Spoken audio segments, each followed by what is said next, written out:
Hello, everybody, and welcome back. My name is Anka Johnson.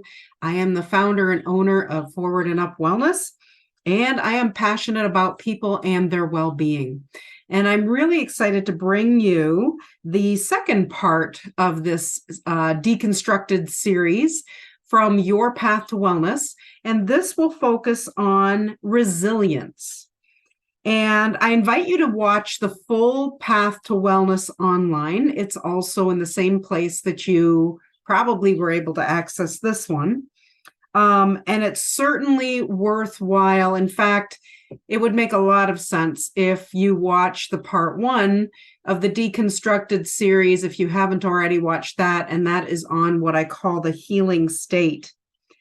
And just to kind of give you a little bit of a future cast, I am going to be doing Your Path to Wellness, continuing on the series, focusing on things such as digestive health, brain health, hormone health, all of those good things, blood sugar, cravings, all of those good things to just help us to better understand what our path to wellness is really about. So this, as I mentioned, this is the focus of this deconstructed presentation is resilience. And so we're going to be focusing on path 3 and 4. And I do just want to let you know that when I do these recordings, what I'm actually doing is I've got a couple of screens going here. So if my eyes go over here and then over here, and then down here to where my notes are, I hope it's not too distracting for you. All right, so let's get focused. Let's get moving here. So we're going to start with the middle, and that is the middle of what we call the ideal path. So as I mentioned, we have 3 different areas, paths to go on. So the first is the healing state. The second is the rhythm of resilience. And the last is our target goal. And that's what we want to focus on last. So as I mentioned, resilience today is going to be the cornerstone and the main talking point about everything that I'm going to be sharing. And I do want you to remember that also the progression of these 3 different states is not linear. You're working on everything all at once. However, you are focusing on one main area when the others are also being addressed. And so to kind of define resilience a little bit for you, I thought this would be a really great way to share an idea of what resilience might be. So if you think about resilience as a tire, when your tire pressure is low, it's like a flat tire. There's no bounce. And so certainly if you were to try and bounce it, it would take a whole lot of effort to do. But when your resilience is high, your tire is inflated and you've got a whole lot of bounce to it. And that's really the whole purpose of this, as far as getting resilience, is that we want to use as little energy as possible in order for us to move from a state of maybe we didn't accomplish something the way that we wanted to. I'm going to call that fail, and that's not a bad word. But let's say we failed at something. We want to be able to bounce back, have resilience with very little energy exposure from ourselves. So that's really the goal of getting your resilience nice and high. So kind of let's talk a little bit here about the second point. Things typically change things that we start to make changes around. That usually starts with a pain point. It's not necessarily that we're stuck. It's more that there is something painful that's driving us. And so when we think about that and we think about our need to heal around that and continue to move forward, there's 3 main things that we always have to remember. Number 1 is that all things matter. So everything that we do matters. Everything is connected. Think about a spider web. If you pull on one edge of that spider web, the whole web moves. There's not a piece of that web that doesn't get disturbed. And then finally, we are all unique. What works for me does not necessarily work for you, et cetera, et cetera. So let's kind of talk a little bit here, a little bit about, about the healing state. So with the healing state, I used the last time this example of weight loss. And I'm just kind of going to redo that so that it makes sense to us in regards to resilience. So an unhealthy body is not going to release weight long term, which is one of the cornerstone issues or main issues of the weight loss industry and how we go about weight loss. So it's not necessarily the missing link per se, but it's definitely a link about, weight loss and diet programs that are out there and why many of them are not long-term. And the more that we try to force the body to get the weight off through things like calorie restrictions, fad diets, over-exercising, eliminating food groups, all of those drugs, all of those different things, the more unhealthy and the more stressed and toxic our body becomes, and the harder it is for it to release the weight. So think about this. More force equals more brace from your body. And this is why it feels like such a constant battle to get the weight off and to keep it off, because there's no root cause resolution. And why, when every year passes or with every year that passes, it becomes much more difficult to be able to not only lose the weight, but if you do lose it, to stop it from coming back on. And even if you don't lose it, to stop it from coming back on. But that's a whole other presentation. So, I shared with how if you get a cut, how that cut will heal very quickly because our cells have a really fantastic ability in our body to be able to heal. And once that healing is turned on by getting healthier per se, or finding better wellness, it's going to turn your metabolism back on. And when that metabolism is turned back on, it can tap into the body for using different fuel for the body. And it can do that regardless of your age, your gender. We just need to be able to send it the right signals. And this can also be done when you couple it with sustainable, healthy lifestyle change. And this is the resilience. That's the ability to bounce back, the ability to, in regards to, again, weight loss, to be able to fail and then recycle the good things and leave out the bad things. And the more that we understand what are the things that are preventing us from moving forward, I call those roadblocks, the better we're able to figure out what are the detours around those roadblocks and how can we access them. So if you remember from the healing state, this is my busy little slide.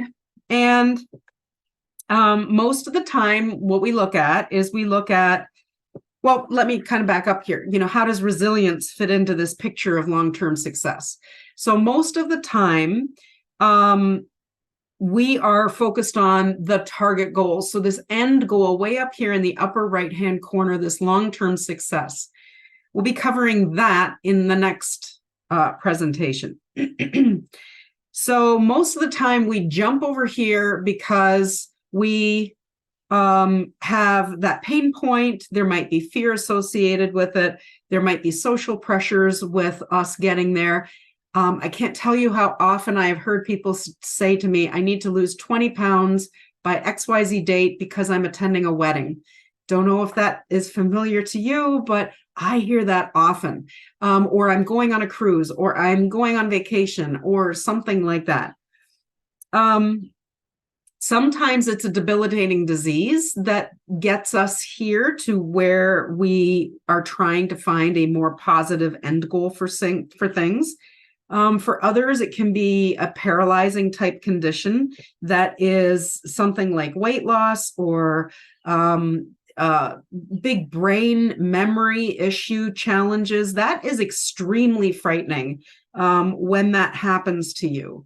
Digestive issues, so chronic constipation, chronic diarrhea, IBS, Crohn's disease, colitis, all of those different things.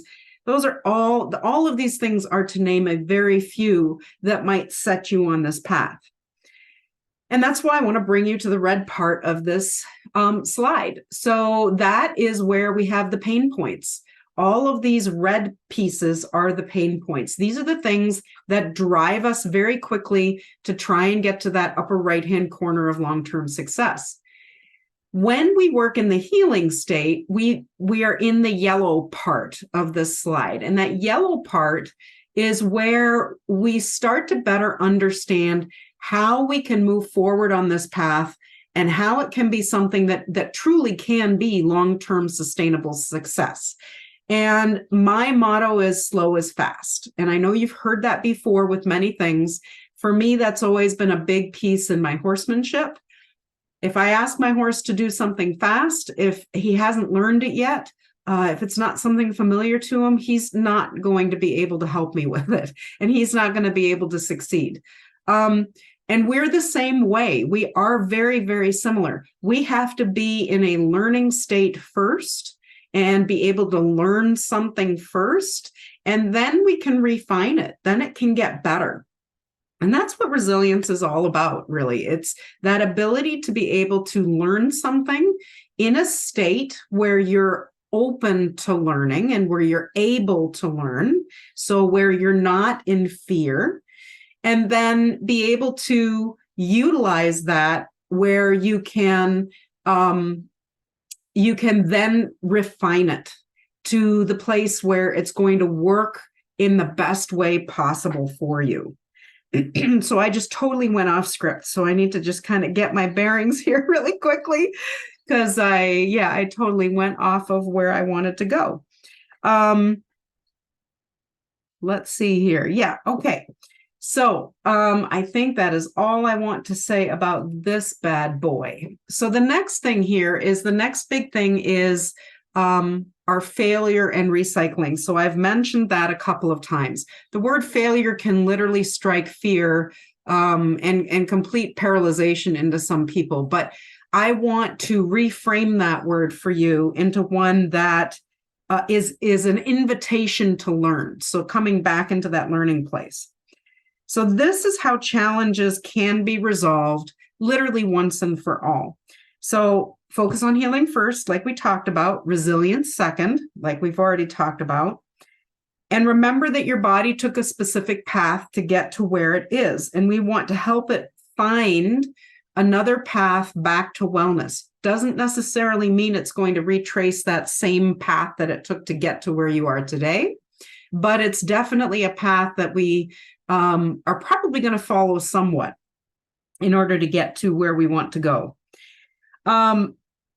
We want to learn, as I mentioned, to keep the bad things out and let the good things in, and then be able to overcome the failures without any kind of stigma around that word, and then recycle the tools that you're using to keep getting better and better and understanding how you get stronger, more successful, and eventually reach your target goal by doing so.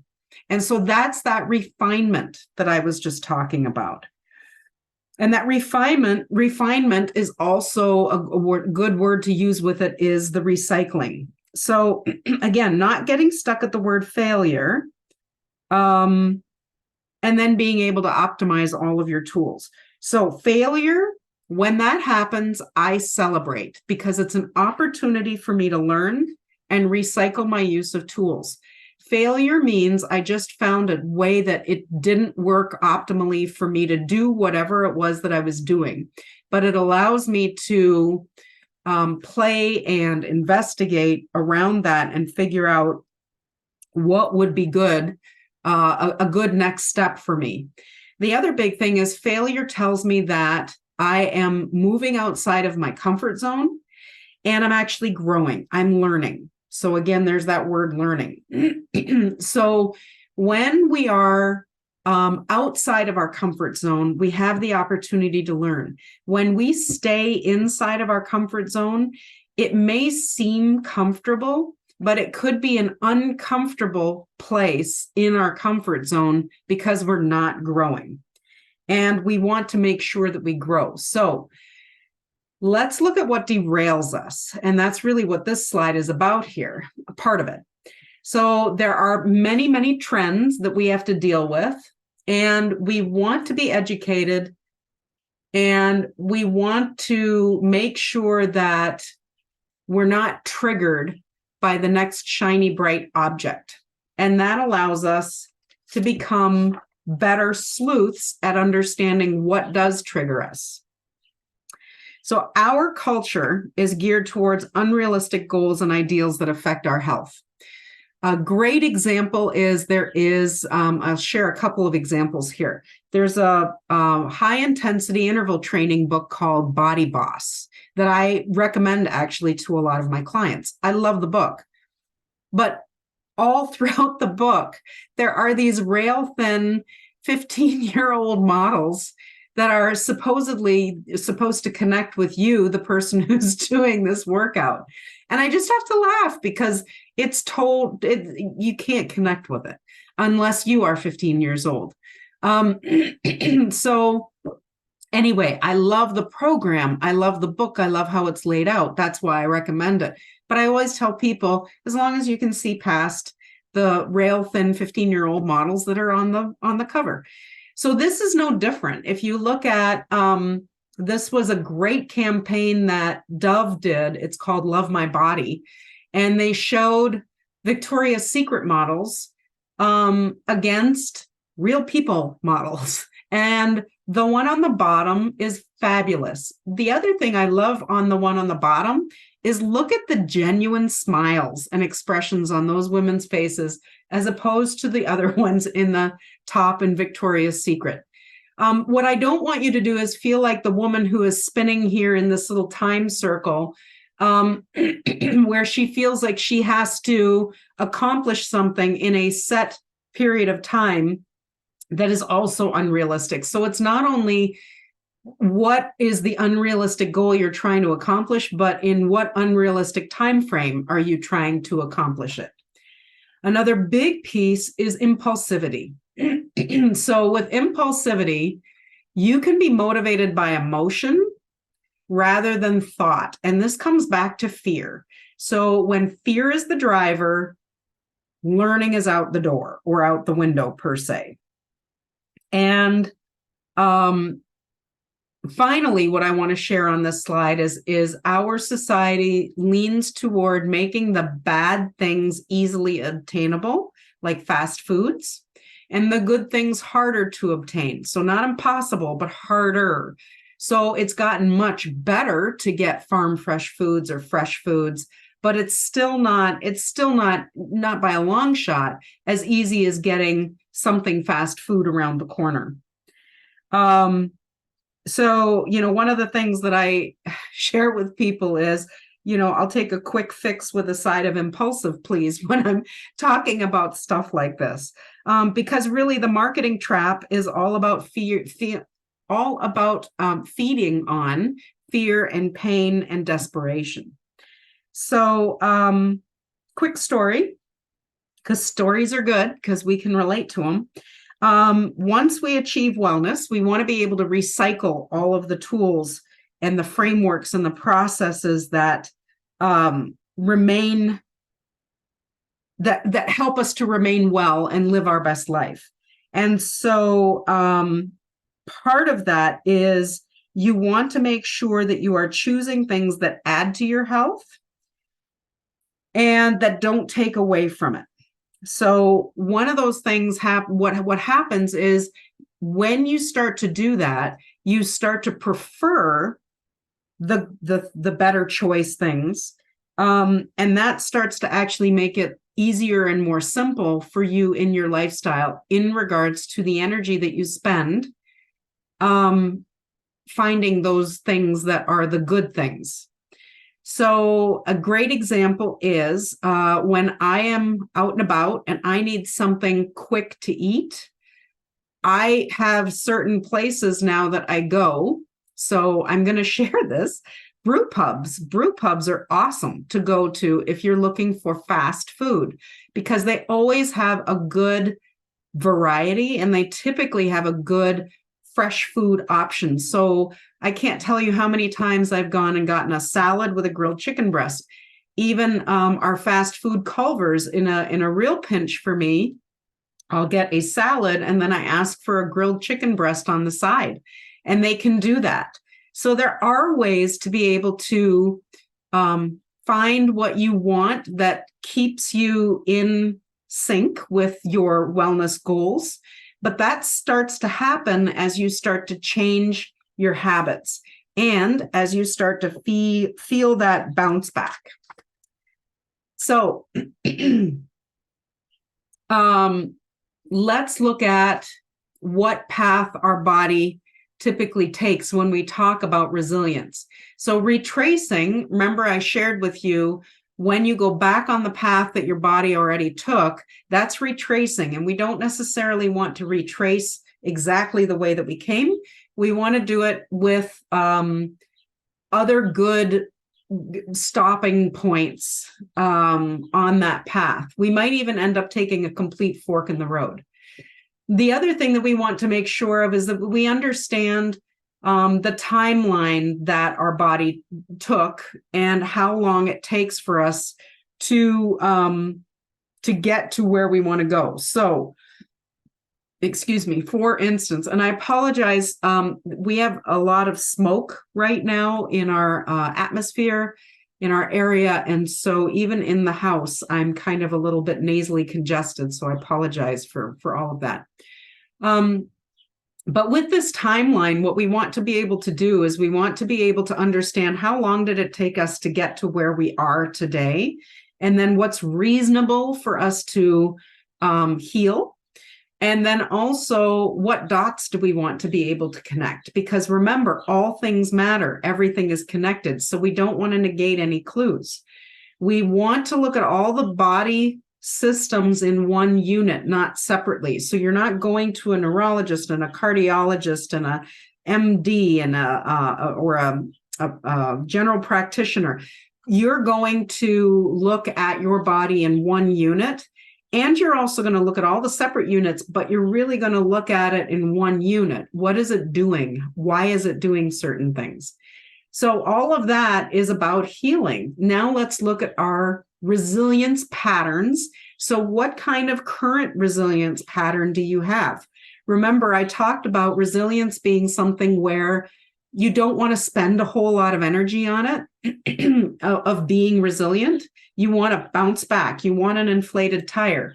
And so if your current resilience is low, so let's say you do a workout and it takes you a week to recover from that workout, that's not good bounce back. There's something going on there. And so we want to take a closer look at that. So look at those current resilience patterns, and then also look at your current habits. What might be contributing to those resilience patterns. And then, as I mentioned, don't rely on the initial path. Use it for clues so that you can be able to treat things non-specifically. So what I mean by that is if you have a diagnosis of diabetes, type 2 diabetes, let's say, I don't want you to put a label on yourself of type 2 diabetes. There's a lot of things that can contribute to that. And so this is where you look at the body as a whole, and you are able to look at the path that might have brought you to type 2 diabetes. And then what could you maybe look at that might change that might improve that? So this is where we really go into bad things out, good things in, and what do we need to improve and support what we need to establish resilience. So this beautiful slide was created by one of my FNLP cohorts, and they have Journey to Thriving, and let's see, they are Carolina Nutrition Specialists. That's their copyright. But this is something that they shared with some other functional nutritionists, and I'm using it here because it's so well laid out. So again, Here's the big picture. So we already talked about the healing state. You can see that it's independent of the other pieces, but it is interconnected. And obviously it has to be. If you think about it, this is where all things matter.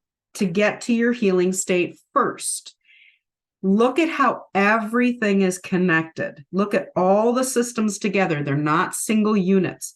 You can't get to a healthy weight and sustain it if you did not do it without the healing part of the body first. Did I just say that right? Sustain it if you did it without healing the body first. I think that's better. We want bad things out. We want good things in. So if we look at bad things out, we want to address sleep issues. We want to address blood sugar issues. We want to address digestion and optimize from top to bottom how that is all working. We want to identify stressors. They are such big contributors into all of this. And then we want to address relationships and networks. So you can see some of the things here that are bad things out. We are all unique. As I mentioned before, yours is not mine, mine is not yours. We want to remove set protocols based on certain diseases or states. We want to rely on frameworks, and frameworks come from your timeline, which is unique to you. So we understand what is important for you to be able to get that resilience that takes very little effort. So we want to find your ongoing foundational maintenance in the blue that works for you. And so now let's go ahead and start with our rhythm of resilience. So let's start with bad things out. So sometimes this can be the most overwhelming because it creates oftentimes a sense of lack and not abundance. So it can create fear because you're taking the familiar and the comfy away. So even though, remember I said that comfortable may not be serving you, it may be that you're in an uncomfortable comfort zone. And I see that oftentimes.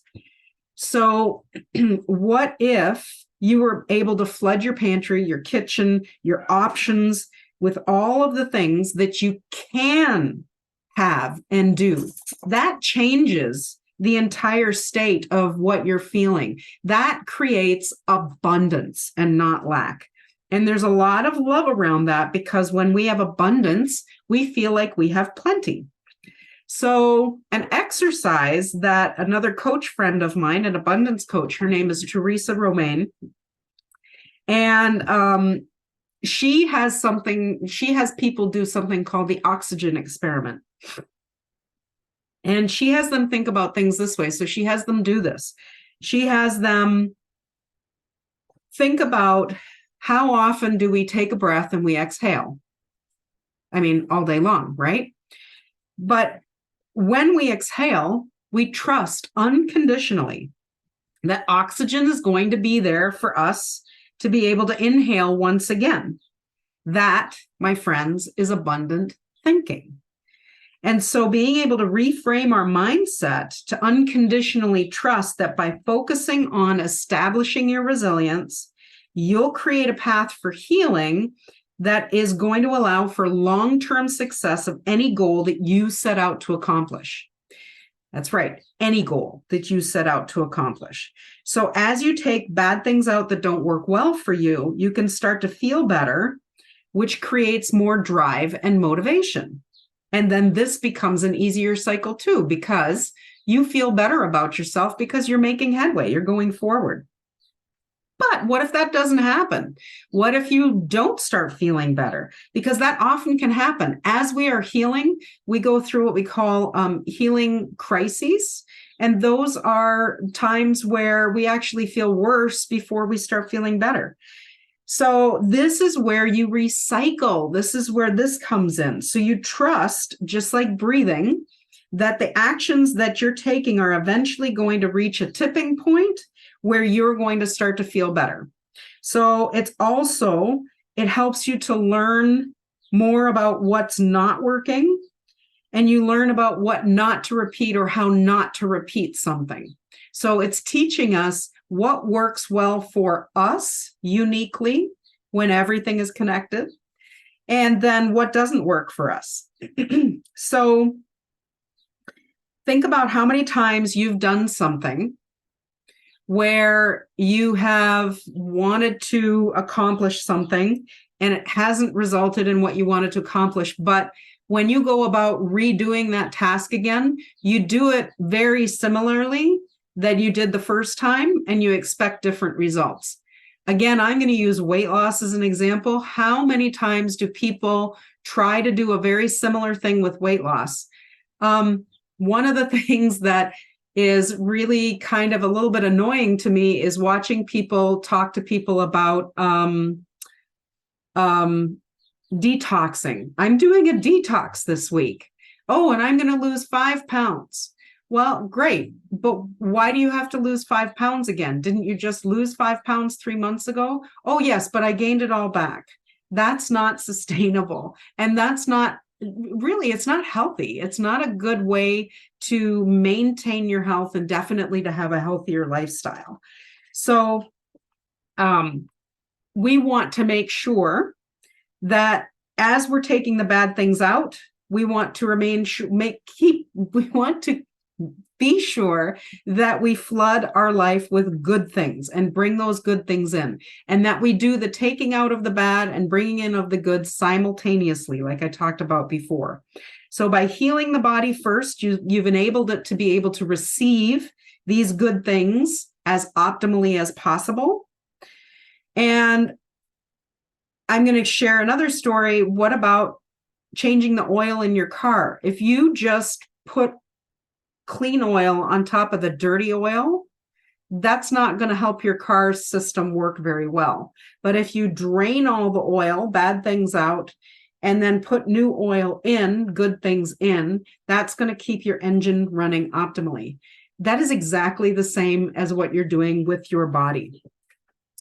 So one of the biggest things with looking at bad things out, good things in, one of the best places to start is our digestive system. And our digestive system, we want to start with that simply because that is really everything is tied to it. Our immune system, our hormonal systems, our endocrine systems, all of those things are tied to our digestion. So when we start to look at what type of things do we want to be able to maintain, these are the pieces. And if you look, there's non-negotiables here. Gut maintenance, poop. Blood sugar, remember, that's one of ours, and quality sleep. These are our 3 non-negotiables that we have when we are looking at managing our wellness and healing. And remember that wheel I talked about in the healing state? You could make a wheel with all 6 of these pieces, and you could utilize the wheel doing that. And that would be a great place for you to better understand how are you doing as you heal, how are you doing as you are focusing more on resilience, and then how are you doing in the long term. So let's talk about the long term, and let's talk about resilience in the maintenance stage of change.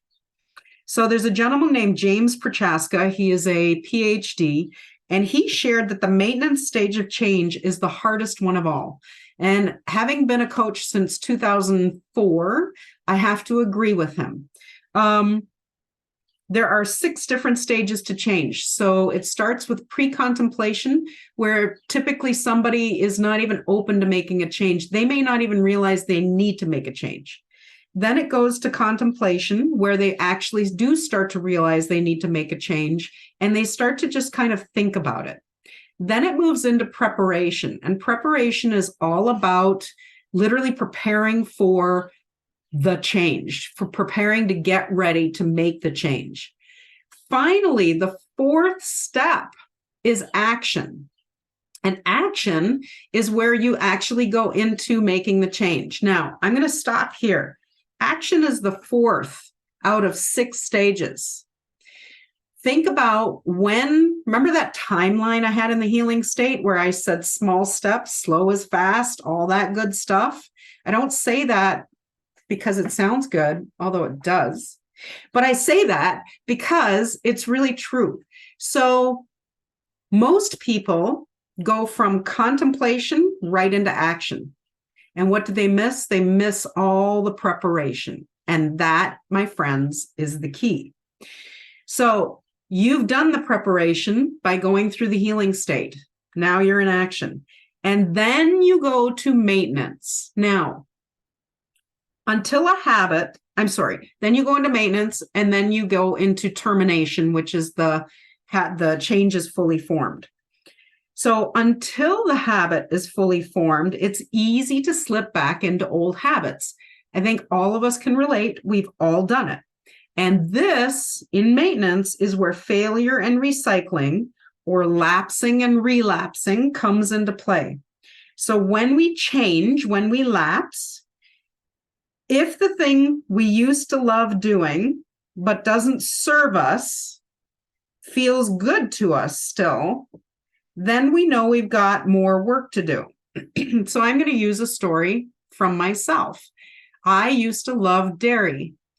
Dairy did not love me, but it wasn't too bad. So when I was making a change to get off of dairy, because it really was wreaking havoc with my health, I ended up lapsing oftentimes because I wanted the yogurt, the cheese, the things, right? I wanted all those dairy things. But I progressively realized how much worse I felt when I ate dairy. And so when I started to flood my world with non-dairy alternatives and learned how to cook with non-dairy alternatives, I felt so much better that making the choice of staying off of dairy became extremely easy. I don't even look at it anymore. So we find a place where the new outweighs the old and becomes the new positive habit. And then we have that ongoing cycle of lapse and relapse until that cycle is into the fully fledged change, which is, like I mentioned, myself and dairy. These areas are the main areas of focus that are going to help each person reach a higher level of wellness and make changes that become permanent because you choose to have them that way. So when you're doing something that you have to do because it's the better thing for your body, but you don't necessarily choose it, that's a hard change to make. But when it starts to become your choice because you feel better, that's an easy change to make. So let's talk about root cause resolution for the long term. So long-term resilience. I mentioned in healing that our bodies are built to survive and they constantly shift to the new environment and circumstances all the time because they have this innate sense and wisdom for survival. So what our bodies do is we need to learn how to get around the things that block us from being well. So the roadblocks, as we've discussed, are simply things that cause you to take pause. You can choose to let them stop your forward movement, or you can use them to shift gears and continue on your wellness path. So you may be asking, can it really be that simple? And my answer is, in principle, yes. It's simple, but it's not necessarily easy. And I know that you've heard that before. It's going to require what we call effort, but not strain. And so your path is going to help you to become stronger in all areas of your life, because as you go through this in your healing journey, you are going to gain more wisdom around how you work best in making change. So think about the wisdom that you have now and the wisdom that you were gaining as you grew older. Would you say that you are wiser now? And I say that with a giggle because I'm sure there's some of you that are giggling along with me. And then, answer the question, how did you get this wise? We learn every time we have a roadblock, or we at least have an opportunity to learn. Whether we take that opportunity or not, that's up to you. But go back to your three roots that we talked about initially: genes, inflammation, and digestion. Those are the things that are going to, if we get to root cause resolution, those are the things that we're resolving. And if you look at the picture here, this is a great picture of what you see at the top is not necessarily what's happening on the bottom. But when you have root cause resolution, you have the togetherness of two similar but separate beings on the top. And they're looking very healthy, and both on the roots down below, as well as what is appearing up top. And then you want to focus on those non-negotiables that we keep coming back to: blood sugar, poop, and sleep. Those have to be working really well. So you're confident that in doing all of this, you have everything that you need to be able to tackle anything that comes your way and to stay the course, because you've gotten stronger and stronger in your ability to make the changes, use the tools. And you have a support system that's going to help guide you while you're growing, while you're moving through all of this recycling, this lapsing, this recycling, this failing and recycling. And you're also leaving unsupportive relationships behind. So bad things out, unsupportive relationships; good things in, supportive relationships. People in your tribe who understand what you're trying to do and who are not going to sabotage or try to sabotage you in getting to where you want to go. And then finally, you're growing you're growing constantly. And so that gives you more empowerment from within. And that empowerment from within, that motivation, that is what really drives you. And I'll talk more about that in a minute with the tools.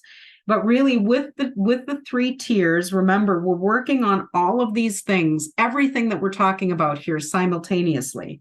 We want to remove those non-negotiables. We want to create anything that is deficient. We want to bring it to sufficiency. And finally, we want to dismantle whatever a dysfunction is in our bodies that's keeping us where we are.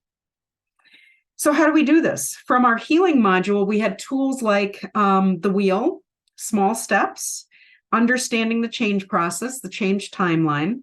And I also introduced gremlin taming and simply noticing. So the tools for resilience are all of those, and consistency.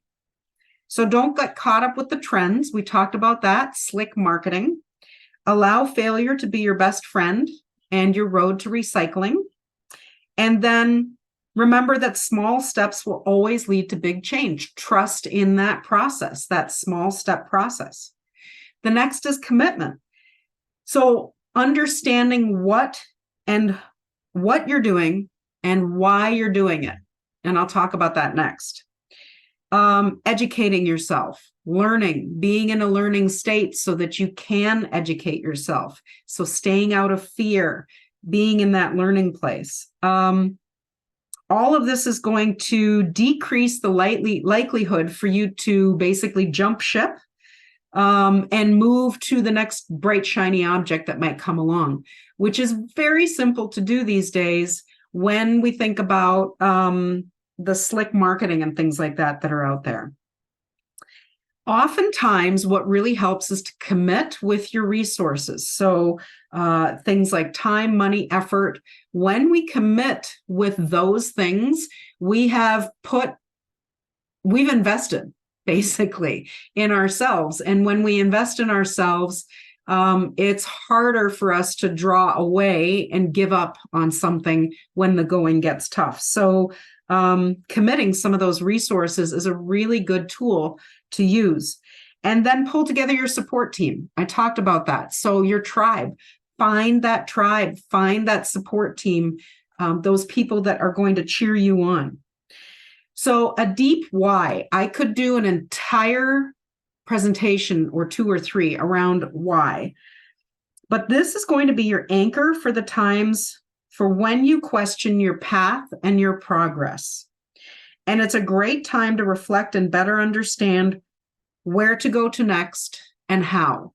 So your why is the reason why you're doing this. And oftentimes when I ask this question with a new client, they will give me their first surface answer. And it's not because they're trying to trick me. It's a human response to a question like that. Why is it important for you to move forward with your wellness? Well, because I want to feel better. Why do you want to feel better? Well, because I want more energy. Why do you want more energy? Because I'm sick and tired of not being able to do all the things I want to do. What kind of things do you want to do?